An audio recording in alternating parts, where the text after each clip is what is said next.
আল্লাহর সঙ্গে যদি কোনো বান্দা দেখা করতে চায়, আমরা আল্লাহরে দেখতে চাই কিনা? চাই কিনা আল্লাহকে দেখতে? আল্লাহ পাক বলছেন, আমারে যদি দেখতে চাও, ফামান কানা ইয়ারজু লিকা রাব্বিহি ফালইয়ামাল আমালান সালিহান ওয়ালা ইউশরিক বিইবাদাতি রাব্বিহি আহাদা। আমার সঙ্গে যদি দেখা করতে চাও, তোমাদের মধ্য থেকে কেউ যদি আমার সাথে দেখা করতে চায়, সে যেন ভালো কাজ করে, ভালো আমল করে, আর আমার ইবাদতের সঙ্গে কাউকে যেন শরীক না বানায়, তাহলেই আমার সঙ্গে কিয়ামতে দেখা হয়ে যাবে। জোরে বলেন সুবহানাল্লাহ।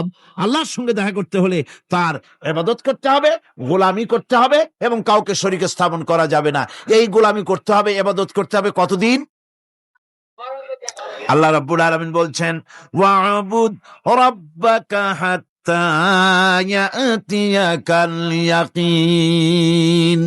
ইবাদত করো, গোলামি করো, যতক্ষণ পর্যন্ত নিশ্চিত সেই সময়টি এসে না যায়, তার মানে মৃত্যু পর্যন্ত আমার গোলামি করতে থাকো। মৃত্যু পর্যন্ত গোলামি হবে কার? আল্লাহ সুবহানাহু ওয়া তাআলা। সেই আল্লাহ পাকের গোলামি জীবনের সকল ক্ষেত্রে করতে হবে, মৃত্যু পর্যন্ত সব ক্ষেত্রে গোলামি হবে আল্লাহ। আল্লাহর গোলামি হচ্ছে আল্লাহ যা নিষেধ করেছেন তার থেকে ফিরতে হবে, আর যা আদেশ করেছেন সেগুলি মানতে হবে। যারা নিজেদের সৃষ্টির উদ্দেশ্য বোঝে না, আল্লাহর সামনে মাথা নত করার পরিবর্তে অহমিকতা করে, অহংকার করে, আল্লাহর সামনে মাথা নত করে না, ইবাদত করে না আল্লাহ, তাদের সম্পর্কে আল্লাহ রাব্বুল আলামিন বলছেন, ইন্নাল্লাযীনা ইস্তাকবিরুনা আন ইবাদাতি সায়াদখুলুনা জাহান্নামা দাখিরিন। যারা আমি আল্লাহর সঙ্গে অহংকার করে, আমার ইবাদত করে না, আমার গোলামি করে না, আমার সামনে মাথা নত করে না, অহংকার অহমিকতা করে যারা জীবন চালায়, আমি কিয়ামতের দিন তাদেরকে লাঞ্ছিত করব আর জাহান্নামে পাঠাবো। যারা আল্লাহর গোলামি করবে না, আল্লাহর ইবাদত করবে না, অস্বীকার করবে আল্লাহর গোলামিকে, অহমিকতা করে চলবে, তাদের জায়গা হবে কোথায়? জাহান্নামের মধ্যে। সুতরাং মানুষের মর্যাদা বাড়ে আল্লাহর গোলামিতে। মর্যাদা বাড়ে কিসে? আল্লাহর গোলামিতে। গোলামি করলেই মর্যাদা বাড়বে। এই জন্য আল্লাহ পাক কোরআনে কারীমের মধ্যে সবচেয়ে মাহবুব, আল্লাহ পাকের মাহবুব বান্দাদের কথা যখন বলেছেন, তখন নাম নেন নাই, আব্দুন শব্দ ব্যবহার করেছেন, গোলাম বলেছেন, বান্দা বলেছেন। আমার বান্দা। বান্দা হচ্ছে মানুষের জন্য সবচেয়ে বড় ডিগ্রি আল্লাহর পক্ষ থেকে। আলিম, উলামা, পীর, বুজুর্গ, সাহাবী, পেগম্বর, নবী, রসুল, সবচাইতে বড় খিতাব হচ্ছে আব্দ। আল্লাহর গোলাম হওয়া, আল্লাহর প্রিয় ডাক হচ্ছে আব্দ। মানুষকে আল্লাহ যাকে সবচেয়ে বেশি ভালোবাসেন, যাদেরকে বেশি ভালোবাসেন, তাদেরকে আব্দ বলেছেন। কি বলেছেন বলুন? আব্দ, বান্দা। আল্লাহ পাক এই পৃথিবীতে সবচাইতে বেশি ভালোবেসেছেন কাকে? মুহাম্মদুর রাসূলুল্লাহ সাল্লাল্লাহু আলাইহি ওয়াসাল্লামকে। তাকে আল্লাহ পাক সবচেয়ে বেশি ভালোবাসেন। এবার দেখুন আল্লাহ রাব্বুল আলামিন তার হাবিবকে কি নাম দিয়ে ডাকতেছেন? নাম নেন নাই, নবী এবং রাসূলও বলেন নাই। কোরআনে কারীমের ভিতরে রাব্বুল আলামিন তার হাবিবকে আব্দ বললেন। যেমন দেখুন, ইন কুনতুম ফি রাইবিম মিম্মা নাযালনা আলা আবদিনা। আমি যে কিতাব নাজিল করেছি আমার বান্দার উপরে, তোমাদের যদি সন্দেহ হয়, এই যে বান্দা আমার আব্দের উপরে নাজিল করেছি, এই আব্দকে মুহাম্মদ রাসূলুল্লাহ সাল্লাল্লাহু আলাইহি ওয়াসাল্লাম আব্দ, অর্থাৎ সবচেয়ে প্রিয় ডাক হচ্ছে আল্লাহর পক্ষ থেকে বান্দার জন্য আব্দ। স্নেহপূর্ণ নাম, স্নেহপূর্ণ ডাক, মহব্বতপূর্ণ ডাক। অন্য আয়াতে আমরা দেখতে পাই, তাবারাকাল্লাযী নাযালাল ফুরকানা আলা আবদিহি লিয়াকুনা লিল আলামিনা নাযীরা। অতীব বরকতপূর্ণ সেই মহান সত্তা যিনি তার বান্দার উপরে ফুরকান নাজিল করেছেন। হুজুরের নাম নেন নাই, রসুল বলেন নাই, বলেছেন আব্দ। কি বলেছেন? আব্দ, আমার বান্দা। এরপরে আল্লাহ রাব্বুল আলামিন অন্য আয়াতে বলেছেন, সুবহানাল্লাযী আসরা বিআবদিহি লাইলাম মিনাল মাসজিদিল হারামি ইলাল মাসজিদিল আকসা। সমস্ত দুর্বলতা অক্ষমতা থেকে মুক্ত সেই মহান সত্তা, যিনি তার বান্দাকে রাতের একটি অংশে ইসরা করিয়েছিলেন। এখানে আব বলে আল্লাহ পাক বুঝিয়েছেন কার কথা? কার কথা বুঝালেন? রাসূল করিম সাল্লাল্লাহু আলাইহি ওয়াসাল্লামের কথা, তার কথাই বুঝালেন, তিনি হচ্ছেন আব। সুতরাং আবদিয়ত, গোলামি, আল্লাহর গোলামি হলো জীবনের সবচাইতে বড় কথা। আল্লাহর গোলাম হওয়ার চাইতে বড় আর কিছু নাই পৃথিবীতে। আমরা হচ্ছে আল্লাহর গোলাম। জোরে বলেন, আমরা কি? আমরা যে গোলাম, সে কথা বলতে মনে হয় কারো কারো একটু লজ্জা লাগে যে আমি চৌধুরী মানুষ বা অমুক একটা লোক, অমুক একজন সম্মানী লোক, গোলাম আমি, এটা বলা কি লজ্জার কথা। এরকম একটু মনে মনে কোনো অসুবিধা কারো হয় নাকি? জোরে কোন তো আমরা কি? কার গোলাম? সুবহানাল্লাহ বিহামদিহি, আল্লাহর গোলাম। আমরা এমন মহান সত্তার গোলাম, মহান সত্তার বান্দা, যার সমকক্ষ এই পৃথিবীতে কেউ নাই, আকাশেও কেউ নাই। প্রচন্ড ক্ষমতার মালিক এমন এক মহান সত্তার গোলাম আমরা। সুতরাং গোলামিটা করতে হবে সব ক্ষেত্রে। গোলামিটা হচ্ছে না আমাদের গোলামি হচ্ছে না। আমাদের জমিনে আমরা জমিন চাষ করি, আল্লাহর গোলামি সেখানে করি না। জমিন চাষ করতে গিয়ে, লাঙ্গল দিয়ে চাষ করতে গিয়ে পরের জমিনের আইল ঠেলে না, এমন এলাকা খুব কম আছে। অবশ্য চট্টগ্রামের কথা ভিন্ন, এখানে ঠেলাঠেলি করে না, এখানেও করে। তো কেমন গোলাম হলাম? জমিনে চাষ করতেছি, পরের জমিনের আইল ঠেলতেছি, যা নিষেধ করা হয়েছে আমরা সেটা করতেছি।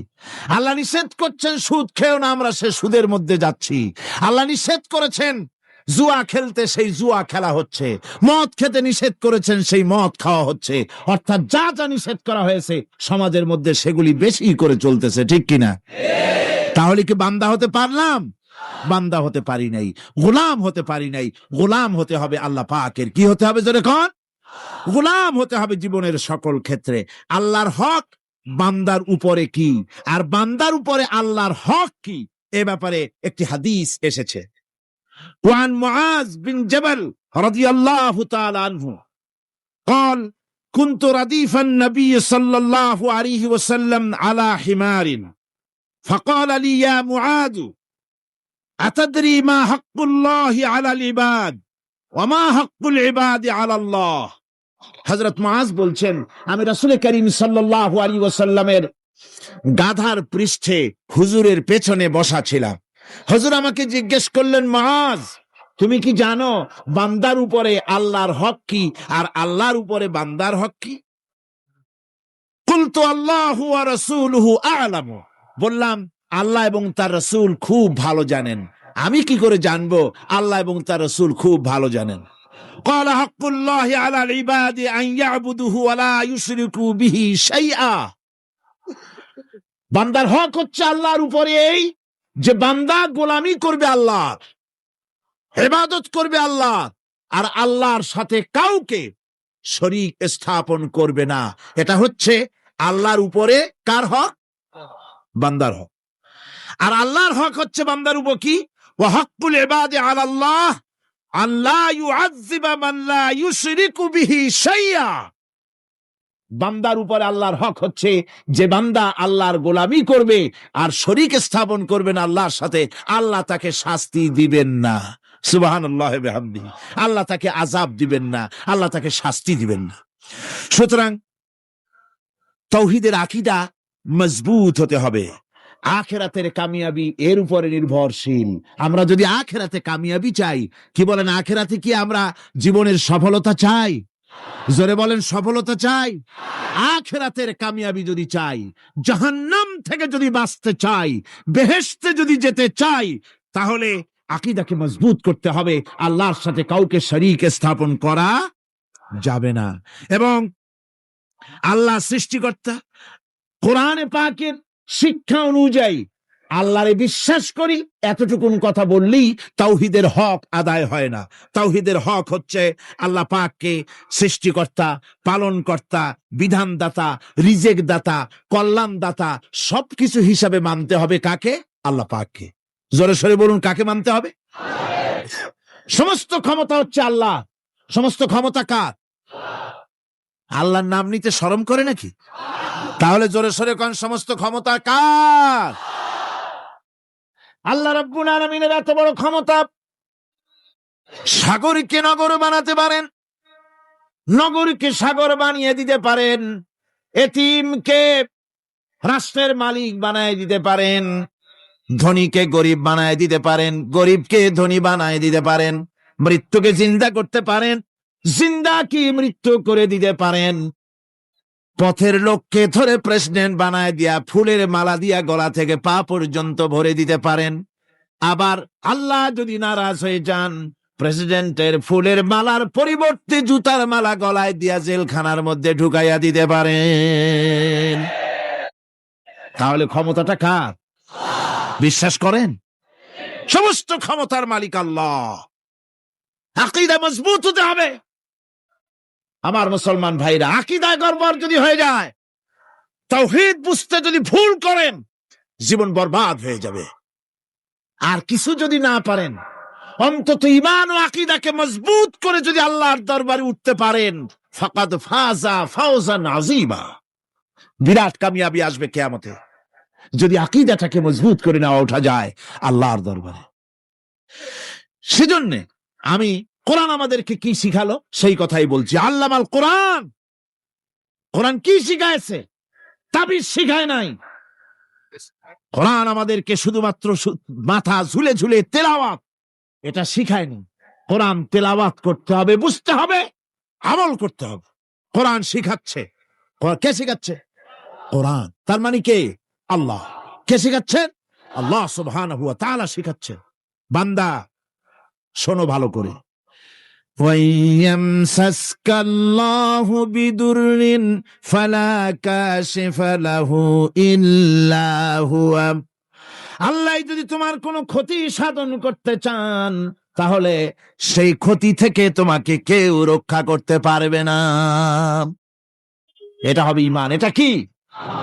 এই ঈমান যদি মনের মধ্যে আসে, আপনি বিরাট শক্তিশালী বিপ্লবী শক্তিতে পরিণত হয়ে যাবেন। আপনার যদি ঈমান থাকে যে দুনিয়ার কোন গুলির উপরে, কোন বুলেটের উপরে যদি আমার নাম লেখা থাকে, সারা পৃথিবী ওই গুলিবিদ্ধ হওয়া থেকে আমাকে বাঁচাইতে পারবে না। আর কোন গুলির উপরে, কোন বুলেটের উপরে যদি আমার নাম লেখা না থাকে, তাহলে গোটা বিশ্ব একযোগে প্রচেষ্টা করেও আমাকে গুলিবিদ্ধ করতে, এটার নাম কি? ঈমান। তাই আল্লাহ বলছেন যে আমি যদি কারো ক্ষতি করি, তাহলে এই ক্ষতি থেকে তাহলে তাকে কেউ বাঁচাইতে। ওয়াইয়ামসাসকা বিখাইরিন ফাহুয়া আলা কুল্লি শাইইন কাদির। আর আল্লাহ রাব্বুল আলামিন যদি কারো কল্যাণ করতে চান, তাহলে তার কল্যাণকে কেউ ফিরায় দিতে পারে না। কল্যাণ থেকে কেউ তাকে কল্যাণ থেকে মাহরুম করে দিতে পারে না। তার মানে হলো, আল্লাহ যদি কাউকে চুল ধরে, মাথা ধরে, কল্লা ধরে উপরের দিকে টানে, আর দুনিয়া যদি তার পাও ধরে নিচের দিকে টানে, তাহলে দুনিয়া পারবে? পারবে? আল্লাহ কল্যাণ করতে চাইলে কেউ ঠেকাইতে পারবে না, আর আল্লাহ অকল্যাণ করতে চাইলেও তার থেকেও কেউ বাঁচতে। ওয়াহুয়াল কাহিরু ফাওকা ইবাদিহি ওয়াহুয়াল হাকিমুল খাবীর। তিনি তার বান্দাদের উপরে একচ্ছত্র আধিপত্য রাখেন, একচ্ছত্র ক্ষমতার অধিকারী তার বান্দার উপরে, সমস্ত জিনিসের উপরে তিনি ক্ষমতা রাখেন। তিনি মহান বিজ্ঞানময়। এই তাওহীদ খুঁজে নিতে হবে। তাওহীদ অর্থাৎ আল্লাহ পাককে সমস্ত ক্ষমতার মালিক মনে করতে হবে। দেখুন, আমাদের জাতির পিতা কে? আমাদের জাতির পিতা মনে আছে তো? ভুল টুল করেন না তো? ভুল টুল করবেন না। আমাদের জাতি আত্মভোলা, মাঝে মধ্যে ভুল টুল করে বসে, আন্দাজে ফান্দাজে একটা বানায় বসে। আসলে জাতির পিতা মুসলমানদের কে? ইব্রাহিম আলাইহিস সালাম তাওহীদকে খুঁজছেন। এই কোরআন শরীফ আল্লাহ পাক বলছেন তাওহীদ তালাশ করতেছেন। কে স্রষ্টা? সর্বোচ্চ ক্ষমতার মালিক কে? হযরত ইব্রাহিম আলাইহিস সালাম তার এই তাওহীদ খোঁজার, তাওহীদ অন্বেষণ কাহিনীটাকে রব্বুল আলামিন কোরআনে কারিমের ভিতরে জায়গা দিয়ে দিলেন দুনিয়ার মানুষকে বোঝাবার জন্য, শোনাবার জন্য। ফালাম্মা জান্না আলাইহিল লাইলু রাআ কাওকাবান ক্বালা হাযা রাব্বী। তিনি রব সন্ধান করছেন, কে আমার স্রষ্টা? সর্বোচ্চ ক্ষমতার মালিক কে? আইনদাতাকে, বিধানদাতাকে, স্রষ্টাকে কে? তিনি তাকে খুঁজছেন। মনের ভিতরে চিন্তা, মস্তিষ্কে চিন্তা। হঠাৎ করে রাত এলো, পশ্চিম গগনে সুন্দর এক তারকা উদিত হলো, সান্ধ্য তারা। সন্ধ্যার সময় যে তারাটা ওঠে সেটা ছোট না বড়? বড়। সেটা সারা রাত থাকে না অল্প সময় থাকে? অল্প সময় থাকে। শান্ত তারা দেখে ইব্রাহিম আলাইহিস সালাম বললেন, হাযা রাব্বী, পেয়ে গেছি আমার রব। এটাই আমার রব, এটাই হচ্ছে আমার স্রষ্টা, এটাই হচ্ছে সর্বময় ক্ষমতার মালিক। আল্লাহ পাক বলেন, ইব্রাহিম আলাইহিস সালাম তাকিয়ে থাকলেন। কিছুক্ষণ পরে এই তারকা যখন অস্তমিত হয়ে গেল, ইব্রাহিম আলাইহিস সালাম তখন বললেন, ফালাম্মা আফালা ক্বালা লা উহিব্বুল আফিলিন। যে জিনিস অস্তমিত হয়ে যায় তাকে আমি মহব্বত করি না, পছন্দ করি না, সে রব হতে পারে না। যে রব হবে তার আবার উদয়স্ত কিসের? কিছুক্ষণ পরে চন্দ্র উদিত হলো, চাঁদ দেখে ইব্রাহিম আলাইহিস সালাম বললেন, ফালাম্মা রাআল কমারা বাযিগান ক্বালা হাযা রাব্বী। চাঁদ দেখে বললেন, এটাই আমার রব, এটাই আমার স্রষ্টা, এটাই আমার বিধানদাতা। ফালাম্মা আফালা ক্বালা লাইন লাম ইয়াহদিনি রাব্বী লাআকুনান্না মিনাল কওমিদ যাল্লিন। চাঁদ যখন অস্তমিত হয়ে গেল, ইব্রাহিম আলাইহিস সালাম তখন বললেন, আমার প্রকৃত পক্ষের যিনি প্রভু, যিনি আমার রব, তিনি যদি আমারে সত্যিকারের পথ না দেখান তাহলে আমি গোমরাহ হয়ে যাব, গোমরাহদের পথভ্রষ্টের অন্তর্ভুক্ত হয়ে যেতে পারি। চিন্তা করতেছেন আমার রবকে। তারকা দেখলাম অস্তমিত হয়ে গেল, চাঁদ দেখলাম ডুবে গেল, তাহলে আমার রবকে? সকাল চলে যাওয়ার পর যখন দেখলেন পূর্ব দিগন্ত থেকে সূর্য উদিত হয়েছে ডগমগ করে, সূর্যকে দেখে তিনি বললেন, ফালাম্মা রা'a আশ-শামসা বাযিগাতান ক্বালা হাযা রাব্বী হাযা আকবার। সূর্যকে দেখে বললেন, এটাই আমার রব, আর এটাই বড় রব। যেহেতু চাঁদের আলো ছিল স্নিগ্ধ, সূর্যের আলো অত্যন্ত প্রখর, চাঁদের দিকে তাকানো যেত, সূর্যের দিকে তাকানো যায় না। এটাই আমার রব এবং বড় রব। হযরত ইব্রাহিম আলাইহিস সালামের এই ভুলও ভেঙে গেল। সন্ধ্যার আগমনে সূর্য যখন অস্তমিত হয়ে গেল, ইব্রাহিম আলাইহিস সালাম তখন ঘোষণা করলেন, ফালাম্মা আফালাত ক্বালা ইয়া কওমি ইন্নী বারিউম মিম্মা তুশরিকুন। সূর্য অস্তমিত হয়ে গেলে পরে তিনি বললেন, ইয়া কওমে, ও আমার জাতি, তোমরা যে জিনিস দিয়ে শিরক করো আল্লাহ রাব্বুল আলামিনের সাথে, আমি তার থেকে সম্পূর্ণ মুক্ত। আমি তোমাদের অন্তর্ভুক্ত, মুশরিক নই। আমার রবকে আমি চিনে ফেলেছি। সুবহানাল্লাহ, আমার রবকে আমি চিনেছি। ইব্রাহিম আলাইহিস সালাম ঘোষণা করলেন, ইন্নী ওয়াজ্জাহাতু ওয়াজহিয়া লিল্লাযী ফাতারাস সামাওয়াতি ওয়াল আরদা হানিফা। জানেন আপনারা এটা? পড়েন, ইন্নী ওয়াজ্জাহাতু ওয়াজহিয়া লিল্লাযী ফাতারাস সামাওয়াতি ওয়াল আরদা হানিফা ওয়া মা আনা মিনাল মুশরিকিন। নিশ্চয়ই আমার এই মুখমণ্ডলকে ফিরাই দিলাম, দুনিয়ার সব দিক থেকে মুখ ফিরাইয়া আমার এই মুখ ফিরালাম সেদিকে, সেই স্রষ্টার দিকে যিনি আকাশ, জমিন, চন্দ্র, সূর্য, গ্রহ, নক্ষত্র, সৌররাজি, মানব মণ্ডলী সবকিছুকে যিনি সৃষ্টি করেছেন, আমি তার দিকে আমার মুখকে ফিরিয়ে দিলাম। তিনি ছাড়া কোনো রব নাই, প্রভু নাই, আর আমি মুশরিকদের অন্তর্ভুক্ত নহি। হযরত ইব্রাহিম আলাইহিস সালাম তাওহীদকে বুঝে ফেললেন, আল্লাহকে চিনে ফেললেন। আমার বন্ধুগণ, আজ মুসলমান হয়ে আমরা আল্লাহকে চিনতে পারি নাই, আল্লাহর ওয়াহদানিয়তকে আমরা বুঝতে পারি নাই। একদিকে আমরা মুসলমানও, আর একদিকে আমরা মূর্তিও গড়ি, আবার মূর্তির পূজাও আমার মুসলমানেরা করে থাকে। জোরে কন নাউজুবিল্লাহ। ভাস্কর্যের নাম করে মূর্তি তৈরি করা হচ্ছে বিভিন্ন জায়গায়, হচ্ছে না আমার ভাইয়েরা? ভাস্কর্যের নাম করে, চেতনার নাম করে শহরে শহরে, বিশ্ববিদ্যালয়ের অঙ্গনে মূর্তি বানানো হতেছে, আর বলা হচ্ছে অমুক চেতনা, এটা অমুকের চেতনা, তমুকের চেতনা, এটা ভাস্কর্য বলা হতেছে। আসলে সমস্ত মূর্তি হতেছে মূর্তি। এই মূর্তিগুলি বিনাশ করার জন্যই আল্লাহ নবী এসেছিলেন। হুজুরকে প্রশ্ন করা হয়েছে, লিমা বয়স্তা, কেন প্রেরিত হয়েছেন, দুনিয়ায় কেন এসেছেন? নবী বলেছেন, বয়স্তুরে কাসরিল আসনাম, এসেছি পৃথিবীর বুকে মূর্তি বিনাশ করার জন্য। জোরে বলেন সুবহানাল্লাহ। মূর্তি ধ্বংস করার জন্য এসেছি।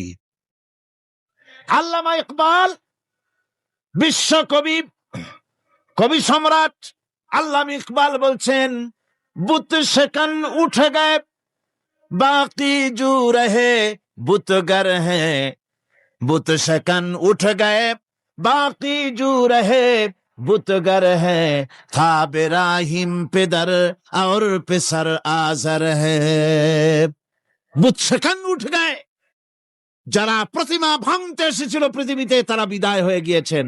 আজকে যারা বেঁচে আছে, তারা ইসলামের নামে, মুসলমানের নামে প্রতিমা তৈরি করছে, মূর্তি তৈরি করছে।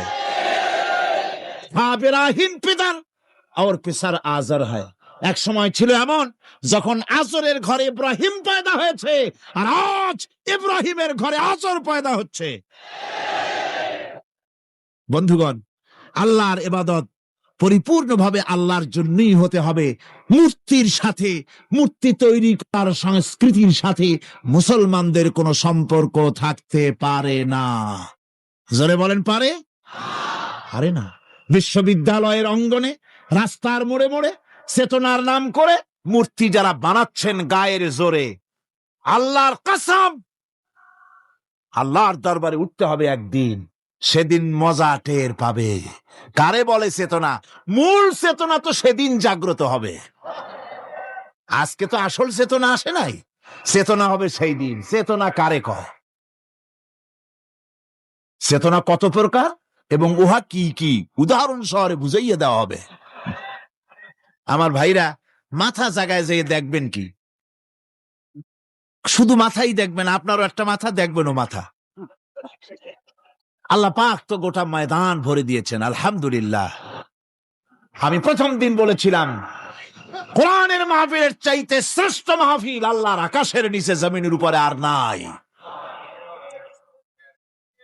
হাদিস শরীফের ভিতরে এসেছে, এই মাহফিলে যখন আপনি আসতেছিলেন, হাজার হাজার ফেরেশতা আপনার পেছনে পেছনে এসেছে, আপনার আমল নামায় নেকি লিখেছে। রাসূলুল্লাহ বলছেন, বান্দারা যখন কোরআন শোনার জন্য, আল্লাহর জিকিরের জন্য, কোরআনের জন্য যখন বসে যায়, আল্লাহর রহমতের ফেরেশতারা মাহফিলের চতুর্দিকে তারা ঘিরে দাঁড়িয়ে যায় আকাশ পর্যন্ত। এই মাহফিল ঘেরাও হয়ে আছে ফেরেশতা দিয়া। কি দিয়া? কার কথা? আল্লাহ রাসূলের কথা। ফেরেশতা দিয়ে গোটা মাহফিল ঘেরাও হয়ে আছে, আকাশ পর্যন্ত তারা দাঁড়িয়ে আছে। ফেরেশতারা বলতে থাকে, রব্বুল আলামিন, তোমার বান্দারা যতক্ষণ রাস্তায় ছিল ততক্ষণ নেকি লিখেছি, এখন মাহফিলে বসে গেছে, এখন কি করি? আল্লাহ পাক বলেন, আমার ফেরেশতারা, আমার বান্দারা যতক্ষণ মাহফিলে বসে থাকবে, ওদের প্রত্যেক শ্বাস এবং প্রশ্বাসের বিনিময় 10-10 করে নেকি লিখতে থাকো। প্রত্যেকটি শ্বাস প্রশ্বাসের বিনিময় নেকি লেখা হচ্ছে। সুবহানাল্লাহ। আপনারা পাড়ায় জান্নাতে বসে আছেন, মাজালিসুল ইলম,